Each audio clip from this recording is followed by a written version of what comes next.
ദിവസങ്ങൾ കടന്നുപോയി. എന്നും നന്ദൻ തനുവിനെ വിളിക്കും. അവൾ ജോണിനെ റിജക്ട് ചെയ്തോ ഇല്ലേ എന്നാണ് അവൻ അറിയേണ്ടത്. തനു ഓരോന്നും പറഞ്ഞ് അവന് ദേഷ്യം പിടിപ്പിക്കും. പിന്നെ നന്ദൻ ദേഷ്യത്തിൽ ഫോൺ വെക്കും. നന്ദൻ പ്രണയം തുറന്നു പറഞ്ഞത് തനു വിനിയെയും വിളിച്ചറിയിച്ചു. കൂട്ടുകാരുടെ സന്തോഷത്തിൽ വിനിയും സന്തോഷിച്ചു. ജോണിയോട് തനു ഇഷ്ടമല്ലെന്ന് തുറന്നു പറഞ്ഞു. ഇപ്പോ അവർ രണ്ടും നല്ല ഫ്രണ്ട്സ് ആണ്. പക്ഷേ ഇക്കാര്യം നന്ദൻ അറിയില്ല. ഇപ്പോ തനുവിന്റെ മെയിൻ പരിപാടി എന്താണെന്ന് വെച്ചാൽ ജോണിനൊപ്പം നിന്ന് കുറെ ഫോട്ടോസ് എടുക്കും. നന്ദനെ കാണിക്കാനായി അതൊക്കെ സ്റ്റാറ്റസിലും.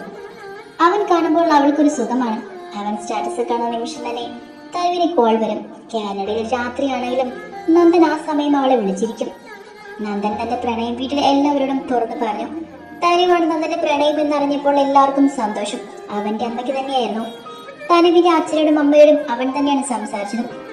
ഇനി വീട്ടുകാരും തനുവിന്റെയും നന്ദന്റെയും വിവാഹം അവൾ വന്നാലുടനെ നടത്തണമെന്ന് തീരുമാനിച്ചു. തനുവിനോട് ഇപ്പോഴൊന്നും പറയേണ്ടതെന്ന് നന്ദൻ പറഞ്ഞു. അവൾക്കൊരു സർപ്രൈസ് കൊടുക്കാനായിരുന്നു അവരുടെ പ്ലാൻ. ഇന്നൊരു പ്രത്യേകതയുണ്ട്. ഇന്ന് തനുവിന്റെ ബർത്ത്ഡേ ആണ്. ഡിസംബർ 20. രാവിലെ എണീറ്റപ്പോഴേ തനുവിന്റെ ഫോണിൽ നാട്ടിൽ നിന്നുമുള്ള എല്ലാവരുടെയും മെസ്സേജ് കൊണ്ട് നിറഞ്ഞിരുന്നു. പക്ഷെ ആ കൂട്ടത്തിൽ നന്ദന്റെ ഒരു മെസ്സേജ് പോലും കണ്ടില്ല. പ്രേമാണ് പോലും അങ്ങേർക്ക്. എന്നിട്ട് നോക്കിക്കേ, ഒരു ബർത്ത്ഡേ വിഷ് പോലും ഇല്ല. അവൾ വിഷമത്തോടെ ആലോചിച്ചു. ബാത്റൂമിൽ പോയി ഇറങ്ങിയപ്പോൾ ബെഡിലിരിക്കുന്ന ആളെ കണ്ടതും അവളുടെ കണ്ണ് മിഴിഞ്ഞു വന്നു. താനിനി സ്വപ്നം കാണുവാണോ എന്ന് അവൾ ചിന്തിച്ചു പോയി. തനുവിന്റെ ബെഡിൽ അവളെ നോക്കിയിരിക്കുന്ന Nandan. Happy birthday my dear. എഴുന്നേറ്റ് വന്ന് വിഷ് ചെയ്യുന്ന അവനെ കണ്ടപ്പോഴും അവൾ കണ്ണു മിഴിച്ചു നിൽക്കുകയായിരുന്നു. നെറ്റിയിൽ നിന്ന് തണുപ്പ് പടർന്നപ്പോഴാണ് അവൾ ഞെട്ടി ഉണർന്നത്.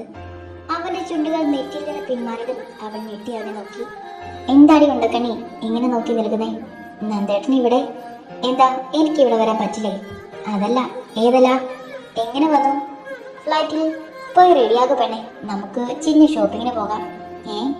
ഈ പെണ്ണ് ഡി പോയി റെഡിയാക്കാൻ അവളുടെ തലയ്ക്ക് കൊട്ടി അവൻ പറഞ്ഞു.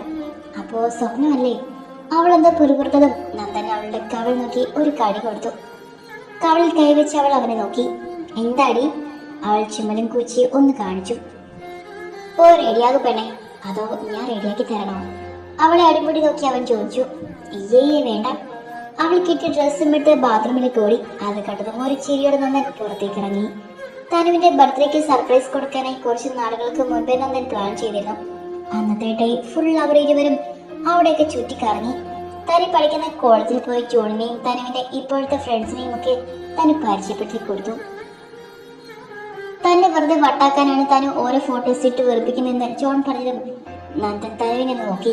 അവൾ മറുപടി ഇളിച്ചു കാണിച്ചു. കുറച്ചു നേരം അവരോടത് ചിലവഴിച്ചിട്ടാണ് അവർ തിരികെ പോയത്. നന്ദൻ ഒരാഴ്ച അവിടെ കാണുമെന്ന് അറിയിച്ചതും തനുവിന്റെ സന്തോഷത്തിന് അതിരില്ലായിരുന്നു. ക്ലാസ്സിൽ പോയിട്ട് അവൾ വന്നു കഴിയുമ്പോൾ നന്ദനും തനുവും കൂടി ഓരോ പ്ലേസിൽ കറങ്ങാൻ പോകും. നന്ദന്റെ കൈയും കോർത്തു പിടിച്ച് അവൾ നടക്കും. അവളുടെ കലകല സംസാരങ്ങൾക്ക് ഒരു പുഞ്ചിരിയുടെ കാതോർത്തു അവൻ നടക്കും. ഒരാഴ്ച കഴിഞ്ഞ് അവൻ തിരികെ പോകുമ്പോൾ അവൾ ഏറെ വിഷമത്തിലായിരുന്നു. അതെല്ലാം ഉള്ളിലൊതുക്കി അവൾ അവനെ യാത്രയാക്കി. വീണ്ടും ദിവസങ്ങളും മാസങ്ങളും കടന്നുപോയി. അങ്ങനെ തനുവിന്റെ കോഴ്സ് കഴിഞ്ഞു. ഇന്നാണ് അവൾ 2 വർഷത്തിന് ശേഷം ഇന്ത്യയിലേക്ക് പോകുന്നത്. തിരുവനന്തപുരം എയർപോർട്ടിൽ അവൾ വന്നിറങ്ങിയതും കൂട്ടാനായി അച്ഛൻ ശ്രീനിവാസനും നന്ദന്റെ വല്യച്ഛന്റെ മകൻ ഹരിയും എത്തിയിട്ടുണ്ടായിരുന്നു. പുറത്തിറങ്ങിയപ്പോൾ അവിടെ നിൽക്കുന്നവരെ കണ്ട് അവളുടെ കണ്ണ് നിറഞ്ഞുപോയി. ഓടിപ്പോയി അവൾ അച്ഛന്റെ മാറോട് ചേർന്നു. അമ്മ വരാത്തതിനെ പരിഭവം പറയുകയും ചെയ്തു. വീട്ടിലെല്ലാവരും നന്ദനെയും തനുവിന്റെയും നിശ്ചയത്തിന്റെ ഒരുക്കത്തിലാണ്. നാളെയുടെ നിശ്ചയം. തനുവിനെ സർപ്രൈസ് ആക്കി വെച്ചിരിക്കുകയാണ് എല്ലാവരും. വീടിന് മുന്നിൽ കാർ നിർത്തിയപ്പോഴേ അവിടുത്തെ ആൾക്കാരെ കണ്ട് തനു അത്ഭുതപ്പെട്ടു പോയി. 2 വർഷത്തിന് ശേഷം നാട്ടിലേക്ക് താൻ വരുവാണല്ലോ, അതുകൊണ്ട് എല്ലാവരും തന്നെ കണ്ടു വന്നതാണെന്ന് അവൾ വിചാരിച്ചു. കാർ വന്ന് നിന്നതേ അമ്മയും അപ്പച്ചയും ഓടി വന്നവളെ പൊതിഞ്ഞു. നന്ദനെ അവിടെ നിന്നും കാണാത്തത് കൊണ്ട് അവൾ ചെറിയ പരിഭവം ഉണ്ടായിരുന്നു. വിനിയും ഉണ്ടായിരുന്നു അവിടെ. എല്ലാവരും കുറച്ചു നേരം സംസാരിച്ച് അവൾ റൂമിലേക്ക് പോയി. ഫ്രഷായി വന്ന ആഹാരമൊക്കെ കഴിച്ചു കഴിഞ്ഞ് അവൾ വീണ്ടും റൂമിലേക്ക് ചേക്കേറി. നാളെ നിശ്ചയമാണെന്നറിയാതെ അവൾ പോത്തുപോലെ കിടന്നുറങ്ങി. വാതിൽ തുടരെയുള്ള കൊട്ടുകേറ്റാണ് തനു ഉറക്കം എഴുന്നേറ്റത്. ഇതാരാ ഈ സമയത്ത്? അവൾ സൈഡ് ടേബിളിൽ ഇരുന്ന ഫോൺ എടുത്ത് നോക്കി. സമയം 7 ആകുന്നതേ ഉള്ളൂ. തനു, ഡി മോളെ. അമ്മയുടെ ശബ്ദം കേട്ടതും അവൾ ബെഡിൽ നിന്ന് എണീറ്റ് പോയി ഡോർ തുറന്നു. എന്ത് ഉറക്കാടിയത്? പെട്ടെന്ന് റെഡിയാക്കി. എങ്ങോട്ട് പോകാൻ? സമയം 7 ആയതല്ലേ ഉള്ളൂ. ഞാൻ കുറച്ചുകൂടി ഉറങ്ങട്ടെ. കാനഡയിൽ ഞാൻ ഉറങ്ങാൻ പോകുന്ന ടൈം ആകുന്നേ ഉള്ളൂ. അതൊന്നും പറ്റില്ല, നീ പോയി വേഗം റെഡിയാക്കി. നമുക്ക് ഇന്നൊരു നിശ്ചയമുണ്ട്. ആരുടെ നിശ്ചയം? ചിറ്റടുത്ത രാമൻ ചേട്ടന്റെ മോളുടെ. ഏത് രാമൻ ചേട്ടൻ? വിനിയുടെ വീടിന്റെ അപ്പുറത്തുള്ള കുടുംബം, നിനക്കറിയില്ലേ? അതിന് ഞാനൊന്നും വരുന്നില്ല. ഇവിടെ വന്ന് രാമൻ ചേട്ടൻ വിളിച്ചതാ എല്ലാരും വരണമെന്ന് പറഞ്ഞു. ഓ പിന്നെ, നിശ്ചയത്തിന് വരുന്നവരുടെ സെൻസസ് എടുക്കാൻ നിൽക്കുവല്ലേ അവർ. അമ്മ പോയിട്ട് വാ, എനിക്ക് ഒന്നുകൂടി ഉറങ്ങണം. കോട്ട് വൈറ്റുകൊണ്ടാണ് തനുവിന്റെ സംസാരം. മര്യാദയ്ക്ക് പോയി റെഡിയാക്കിയടി, നിന്നെയും കൊണ്ടേ പോകുള്ളൂ. ഈ അമ്മ. അവൾ ചാർത്തുള്ളി അകത്തേക്ക് കയറി. ഫ്രഷായി ഇറങ്ങിയതും അമ്മ കയ്യിൽ ഡ്രസ്സും കഴിക്കാൻ ആഹാരവുമായി നിൽപ്പുണ്ട്. ഇതെന്താ ലഹങ്കയോ? ഞാൻ വല്ല ജീൻസും ടോപ്പ് ഇട്ടോളാം. വേണ്ട, ഇത് മതി. എനിക്കകം വയ്യ, അമ്മ പോയി. ഇതിട്ടോണ്ട് വരുവാണെങ്കിൽ നീ വന്നാ മതി. ഞാൻ വരുന്നില്ലെങ്കിൽ തനു എന്നെ വെറുതെ ദേഷ്യം പിടിപ്പിക്കരുതേ. ഇത് വല്ലാത്ത കഷ്ടാണ് കേട്ടോ. സ്വന്തമായി ഏത് വസ്ത്രം ധരിക്കാനുള്ള സ്വാതന്ത്ര്യം ഈ ഇന്ത്യൻ മഹാരാജ്യത്ത് എനിക്കില്ലേ? തൽക്കാലം നിനക്കില്ലെന്ന് തന്നെ ഇങ്ങ് കൂട്ടിക്കോളും. വായിട്ട് അടയ്ക്കാതെ ഇങ്ങോട്ട് ഇരിക്കാൻ നോക്ക്. അവൾ കസാരയിൽ വന്നിരുന്നതും കയ്യിലുള്ള പാത്രത്തിൽ നിന്നും അവർ ആഹാരം വാരി നൽകി. അമ്മയുടെ കയ്യിൽ നിന്നും ആഹാരം കഴിച്ചിട്ട് വർഷം 2ആയി. അവൾ സ്വാദോടെ അത് കഴിച്ചു. രണ്ടുപേരെയും കണ്ണുകൾ ആ നിമിഷം നിറഞ്ഞിരുന്നു. പെട്ടെന്ന് ഡ്രസ് ഇട്ട് റെഡിയാകാൻ നോക്ക്. കലിപ്പ് മോഡ് ഓണാക്കി അമ്മ പറഞ്ഞിട്ടാണ് താഴോട്ട് ഇറങ്ങിപ്പോയത്. അവൾ ഡ്രസ്സൊക്കെ ഇട്ട് റെഡിയായി നിന്നപ്പോൾ തന്നെ വിനി ഹാജരായി. ഹാ, നീയും വരുന്നോ നിശ്ചയത്തിന്? താൻ ചോദിച്ചു. പിന്നെ ഞാനില്ലാതെ നിശ്ചയം നടക്കാനോ? No never. അതിന് നീ ആര് വാ? നീ തന്നെ ഇത് പറയണമടി. നന്ദേട്ടന് നിന്നോടുള്ള പ്രണയം വെളിപ്പെടുത്താൻ കാരണമായ എന്നോട് തന്നെ നീ ഇതൊക്കെ പറയണം. അതൊരു നഗ്ന സത്യമായതുകൊണ്ട് താനും ഒന്നും പറഞ്ഞില്ല. ഹാ, നല്ല അടിപൊളി ഡ്രസ്സാണല്ലോ. അമ്മയ്ക്ക് ഒരേ നിർബന്ധം ഇത് തന്നെ ഇടണമെന്ന്. എനിക്കാണെങ്കിൽ ഇതൊട്ടും പിടിക്കുന്നുമില്ല. കുറച്ച് കഴിയുമ്പോൾ ചൂടെടുത്ത് തുടങ്ങും. ഹോ, നീ ഇവിടെ ഇരിക്കും. ഇന്ന് ഞാനാണ് നിന്റെ ബ്യൂട്ടീഷ്യൻ. ഒന്ന് പോയ പെണ്ണേ, ഇതെന്താ എന്റെ നിശ്ചയമാണോ? തന്നെ വിനി പിടിച്ചു വാങ്ങി ചീപ്പ് കൈനീട്ടി വാങ്ങാൻ ശ്രമിച്ച് ചോദിച്ചു. ആണല്ലോ, വിനി അറിയാതെ പറഞ്ഞു പോയി. എന്താ നിശ്ചയം ആട് എന്നതിലെല്ലാം മുളത്തൊരു കാര്യം. നമുക്ക് പോയി അവിടെയുള്ള ചെറുക്കന്മാരെ വായി നോക്കിയാൽ പോരെ? അത് നീ തന്നെ അങ്ങ് നോക്കിയാൽ മതി. എനിക്കേ എന്റെ നന്ദേട്ടനുണ്ട്. ഓ, നീയും ഒരു നന്ദേട്ടനും. വിനി പൊച്ചത്തോടെ ചുണ്ടുകൂടി. തനുവിനെ റെഡിയാക്കിയത് വിനിയാണ്. നിനക്ക് ഇത്രയും കഴിവുണ്ടായിരുന്നോടി? ഒരുക്കമെല്ലാം കഴിഞ്ഞതും കണ്ണാടിയിൽ തെളിഞ്ഞ് തന്റെ പ്രതിബിംബത്തിൽ നോക്കി താൻ ചോദിച്ചു. പിന്നെ നീ എന്താ എന്നെക്കുറിച്ച് വിചാരിച്ചത്?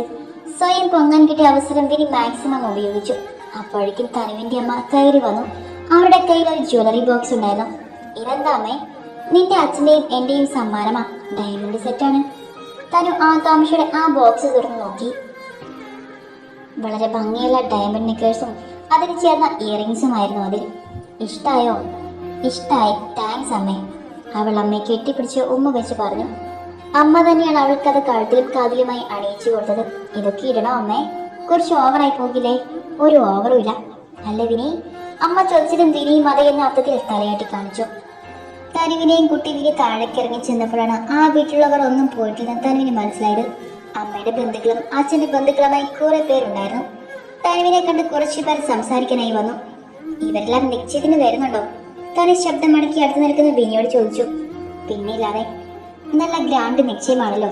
തന ചോദിച്ചതും വിനി മുകളിലേക്ക് കണ്ണുകൾ ഉയർത്തി. സത്യം തനു അറിയുമ്പോൾ എന്നെ ജീവനോടെ വെക്കണേ എന്നതായിരുന്നു വിനിയുടെ പ്രാർത്ഥന. വന്നിട്ട് ഇതുവരെ നന്ദനെ കാണാൻ കഴിയാത്തത് നിരാശയും അവളിൽ ഉണ്ടാക്കിയിരുന്നു. ഇനി നേരിട്ട് കാണുമ്പോൾ കൊഞ്ചാൻ വരട്ടെ, എന്റെ പട്ടി മൈൻഡ് ചെയ്യും. ഇങ്ങനെ ഓരോന്ന് ആലോചിച്ചിരുന്നപ്പോഴാണ് അച്ഛൻ വന്ന് ഇറങ്ങാൻ പറയുന്നത്. മണിമുറ്റിൻകാട് ഉടമസ്ഥതയിലുള്ള എമ്മാൻഡം കൺവെൻഷൻ സെന്ററിൽ വെച്ചായിരുന്നു അവരുടെ നിശ്ചയം. കാർ വന്നു നിന്നത് തല ചാടിത്തുള്ളി ഡോർ തുറക്കാനായി പോയതും അമ്മ അവളുടെ കയ്യിൽ പിടിച്ചു വെച്ചു. എന്താ അമ്മേ? അടങ്ങി പതിയെ നടക്കണേ, പ്ലീസ് നാറ്റിക്കരുത്. ഇതെന്ത് കഷ്ട. എങ്കിൽ ഞാൻ കല്യാണ പെണ്ണിനെപ്പോൾ നടക്കാം. ദേ, രോഗി ഇച്ഛിച്ചതും വൈദ്യൻ കൽപ്പിച്ചതും പാലെന്ന് പറഞ്ഞതുപോലെ അമ്മ തലയാട്ടി കാണിച്ചു. അമ്മയ്ക്ക് എന്ത് കാര്യമായി പറ്റിയിട്ടുണ്ട്? ഡാഡിയോട് പറയണം. തന്നെ മനസ്സിലായി ആലോചിച്ച് അമ്മയെ നോക്കി. പിറകിലെ കാറിൽ നിന്ന് വന്നിറങ്ങിയ വിനി വിൻഡോയിൽ തട്ടിയപ്പോഴാണ് തനു അമ്മയിൽ നിന്നും കണ്ണുകൾ മാറ്റിയത്. വിനിയാണ് അവൾക്ക് ഡോർ തുറന്നു കൊടുത്തത്. അവൾ ഇറങ്ങി വിനിയുടെ കയ്യിൽ പിടിച്ചു. അമ്മയ്ക്ക് കാര്യമായി രാവിലെ തൊട്ട് എന്ത് പറ്റിയിട്ടുണ്ട്? താനെ പറഞ്ഞതും വിനി അവളെ നോക്കി ദീർഘനിശ്വാസം വിട്ടു. ഇന്ന് എന്റെ കാര്യത്തിൽ തീരുമാനമാകുമെന്ന് ഏകദേശം ഉറപ്പായി. അതായത് ആ ദീർഘനിശ്വാസത്തിന്റെ പിന്നിലെ കാണും. വിനി തനുവിനെ കൂട്ടി പുറത്തുള്ള ഗാർഡൻ ഏരിയയിലേക്കാണ് പോയത്. ആ കൺവെൻഷൻ സെന്ററിനോട് ചേർന്ന് കായൽ ഒഴുകുന്നുണ്ടായിരുന്നു. അതുകൊണ്ട് തന്നെ എല്ലാവരും വ്യൂ പോയിന്റ് ആണ് അവിടെ. ചെറുക്കൻ കൂട്ടർ വരാൻ ഇനിയും കുറച്ച് സമയമെടുക്കും. ഫോട്ടോഗ്രാഫർ ചേട്ടൻ അവരെ കാത്തവിടെ നിൽപ്പുണ്ടായിരുന്നു. എന്തായാലും നമ്മൾ ഇത്രയും ഒരുങ്ങിയതല്ലേ, അവരെ കൊണ്ട് കുറച്ച് ഫോട്ടോ എടുപ്പിക്കാം. ഓ, നീ പറയുമ്പോൾ തന്നെ ഫോട്ടോ എടുത്തു തരാൻ അവന്മാർ നിന്റെ കുഞ്ഞമ്മയുടെ മക്കളല്ലേ? ഡി പൊട്ടി, നിനക്ക് ഈ വിനിയുടെ റേഞ്ച് അറിയാഞ്ഞിട്ടാ. നീ നോക്കിക്കോ മോളെ. വിനി കണ്ണിറക്കി പറഞ്ഞുകൊണ്ട് ആ ഫോട്ടോഗ്രാഫറുടെ അടുത്ത് പോകുന്നതും എന്തോൾ സംസാരിക്കുന്നതും തന്നെ നോക്കുന്നതും തനു അറിഞ്ഞു. ആ ചേട്ടൻ തനുവിനോടായി വരാനായി പറഞ്ഞപ്പോഴാണ് തനു അന്തം വിട്ട് നിന്ന് പോയി. ഒടുക്കം വിനി അവളെ കൂട്ടിക്കൊണ്ടുപോയി ഫോട്ടോ എടുക്കേണ്ട സ്പോട്ടിൽ നിർത്തി. അവളുടെ പലതരത്തിലുള്ള ഫോട്ടോസ് എടുത്തു കൂട്ടി. ഇടയ്ക്ക് തനുവിന് സംശയം തോന്നാതെ ഇരിക്കാൻ വിനിയുടെ സിംഗിൾ എടുപ്പിച്ചു. ഇനിയും എടുത്താൽ വെറുപ്പിലാകുമെന്ന് ഓർത്ത് തനു മതിയെന്ന് പറഞ്ഞപ്പോഴാണ് ഫോട്ടോ സെക്ഷൻ നിർത്തിയത്. എടുത്ത ഫോട്ടോസ് എല്ലാം സൂപ്പറാണെന്ന് കണ്ട് തനു അയാളുടെ കൂപ്പി പറഞ്ഞു. സ്റ്റുഡിയോയിൽ വരുമ്പോൾ തരാമെന്ന് അയാൾ പറയുകയും ചെയ്തു. അപ്പോഴാണ് വിനിയുടെ കയ്യിലിരുന്ന ഫോണിൽ മെസ്സേജ് വന്നത്. ചെറുക്കൻകുട്ടൻ വന്നെന്നായിരുന്നു മെസ്സേജ്. വിനി തനുവിനെയും കൂട്ടി ഫ്രണ്ടിലേക്ക് പോയി. അവൾ ഫ്രണ്ടിലെത്തിയ നിമിഷം തന്നെയാണ് കാർ ഡോർ തുറന്ന് നന്ദൻ ഇറങ്ങിയത്. അവന്റെ വേഷം കണ്ട് തനു കണ്ണു മിഴിച്ചുപോയി. അവളുടെ പിങ്ക് കളർ ഡ്രസ്സിന് മാച്ചായ പിങ്ക് കളർ ഷേർവാണിയായിരുന്നു അവന്റെ വേഷം. തനുവിനെ കണ്ടതും നന്ദൻ ഒറ്റ കണ്ണർക്കി കാട്ടി ഒരു കള്ളച്ചിരി ചിരിച്ചു. അപ്പോഴും ഒന്നും വിശ്വസിക്കാനാകാതെ തറഞ്ഞു നിൽക്കുകയായിരുന്നു തനു.